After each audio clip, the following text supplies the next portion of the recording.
Ladies and gentlemen, in just a moment, we are going to have a chat with somebody who is not only brilliant, but has added so much love to this world through his magnificent music. And I believe in my heart that if his lyrics were colors, as you can hear in this song of his, Didn't We? Didn't we, girl? If his lyrics were colors, I think he'd be the creator of the Aurora Borealis. Ladies and gentlemen, Jimmy Webb. Jimmy, good morning. Hey, that was just beautiful. Thank you.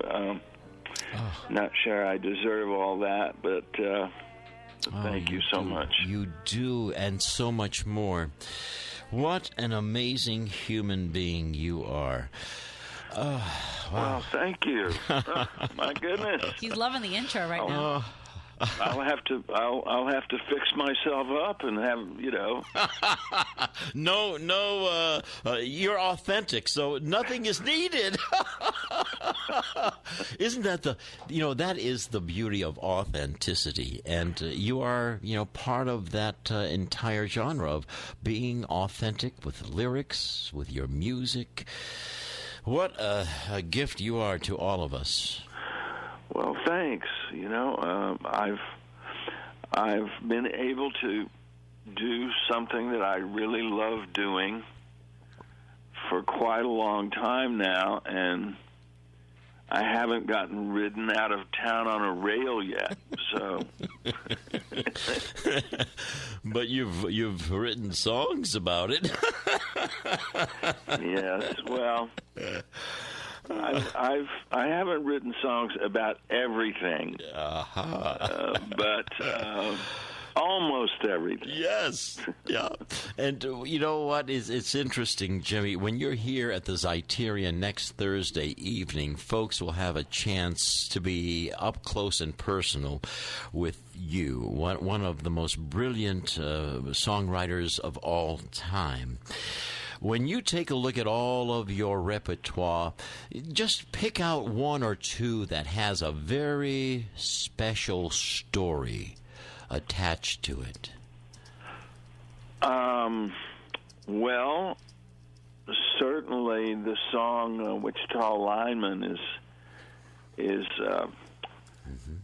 almost unique in terms of my repertoire, because it was created on demand, and usually I write my songs, in a very personal, kind of intense bubble. I never thought too much about where they might, end up, except for my early days at Motown, where I was a contract writer, and they would ask me to write for the Supremes or Billy Eckstine or someone like that. Mm-hmm. But I can remember getting a phone call from Glen Campbell after his, really phenomenal success with By the Time I Get to Phoenix, which was a big, big thing for me. And he won a Grammy for Best Male Vocal Performance in 1967. And I can remember him and Al DeLore conference calling me from the studio, and Glenn saying to me, "Hi, Jimmy, what you doing?" I'm sorry. I love it. Your Oklahoma accent is still there. Well, I'm just. Actually, what I was trying to do was scrape some spray paint off of my piano. Some merry pranksters had tried to paint my piano green. Oh, my gosh. And he said, Al and I, we need a song, and I said, can you write us another song about a town, and I said, no, well, to tell you the truth, Glenn, I said, I'm really trying to get away from that town. And he said, well, can you make it geographical?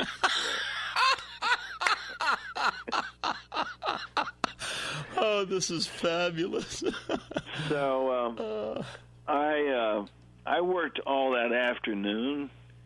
That was about 1 or 2 in the afternoon, and I worked all that afternoon, and I still didn't feel I was finished with this song, but I messengered it over to them because I knew they were anxious. They called me 2 or 3 times, and I didn't know what I had, and usually I don't. I don't have a clue. Yeah. That's what I love about you. So a couple of weeks went by, and I didn't hear anything, and I ran into Glenn on a completely different date, doing something else. Right. A commercial, I think it was. And I said, well, I guess you guys didn't like Wichita Lineman. And he said, what? He said, we cut that. And I said, it wasn't finished. And he said, it is now. It is now. Ladies and gentlemen, if you're just joining us, the brilliant, the wonderful Jimmy Webb joining us, who'll be on stage up close and personal at the Zeiterion Performing Arts Center. It's nearly a sellout now, so do call for your tickets. I am a lineman for the county. Oh, my God. It is now.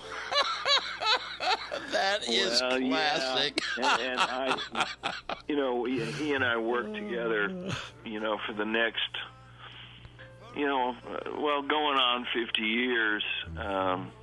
And Laura and I'm taking a show on the road next year called the Glen Campbell Years, and it's the advance has been tremendous. Oh, my goodness. There's been a lot of emotion, hoopla, if you will, about Alzheimer's and all this, and which has been like a kind of a mixed cup for me. Why is that? It's been quite a bitter pill to swallow from a lot of different points of view. Yeah. But we always had the warmest relationship and loved music together in a very, very special, highly emotional way. And I can't help thinking that we were meant to be together as musical partners because his voice just melded with my music in such a natural, almost effortless way. Yes. And Laura and I were counting up the number of cuts for this show.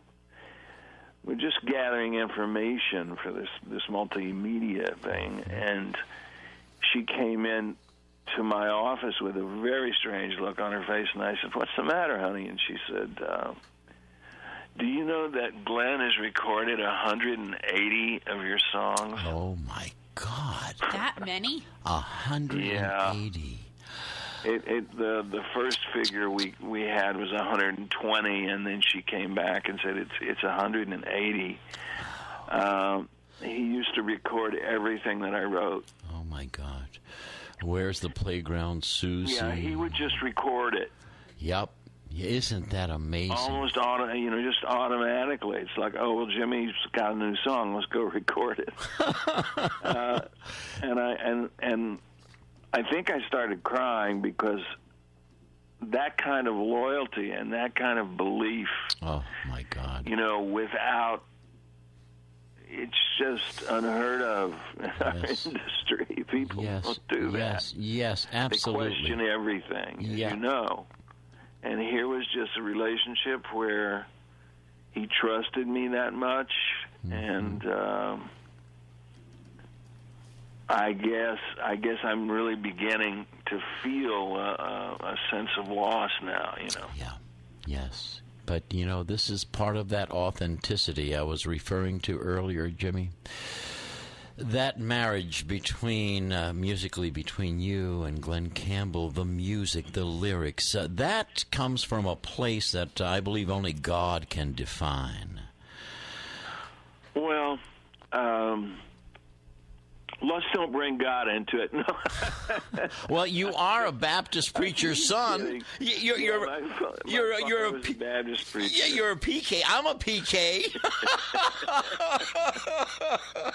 You are too? Yeah. Oh, what denomination? Greek Orthodox. Oh, wow. Well, that I would have to talk to you about. My dad was an ex-Marine and served in the South Pacific for 37 months. Yeah. And I think we were the only kids in the neighborhood who had to bounce quarters off of our bunks on our way to church. It was a pretty strict atmosphere. Yeah. But it had an influence on your music, didn't it? Oh, most profoundly. Absolutely. Most profoundly. Absolutely. My mother's mission was to put me on the piano bench at 6 o'clock. Wow. Excuse me. Actually, she did. She made me practice every day at 6 o'clock. Mm-hmm. But when I was 6 years old, she put me on the piano bench, and she kept me there until I was church pianist. And I made it by age 12. By age 12, I was sitting on that bench, with my little bow tie, ready to go every Sunday morning. Oh, my gosh. And she thought that was the pinnacle of show business. She was perfectly satisfied with that. And, in fact, she passed, fairly young in life and never really witnessed, thank God, some of the shenanigans that I went through as a young phenom, as a kind of a normal person, because we all went through it, Jimmy. All of us. I have a feeling she is still looking over your shoulder. Yes, well, I do too. Yeah, I do too. And as I mature, that feeling grows stronger and stronger. That. So why not bring God into it? In fact, we can finish this when we see you next Thursday evening, God willing. Listen, let me clarify something. Yeah. I've never had a moment of creativity in my life. And sometimes it's really transcendent. Mm-hmm. I'm sitting at the piano, and I feel this music filling me and coming out through my hands. Yes. And honestly, I know that it's coming from somewhere else. It's not just a mental process. So it's Jimmy. Without the emotion, without the, I call it inspiration, even though, some people like Richard Rodgers, for instance, didn't believe in inspiration at all. I know. Because, as you know, being a PK, when you're inspired, you're filled with the Spirit. Amen. And Oscar Hammerstein, too, came along, and he did believe in inspiration. He believed strongly in inspiration, and he must have had enough inspiration for both of them. Jimmy, we are inspired, touched. Your spirit is in symphony with ours. We'll see you next Thursday in New Bedford, Massachusetts at the Zeiterion Performing Arts Center. If you can feel this hug of gratitude, it too is authentic. Thank you, Jimmy Webb. Thank you. You are awesome, my friend. Thank you. We'll see you next Thursday.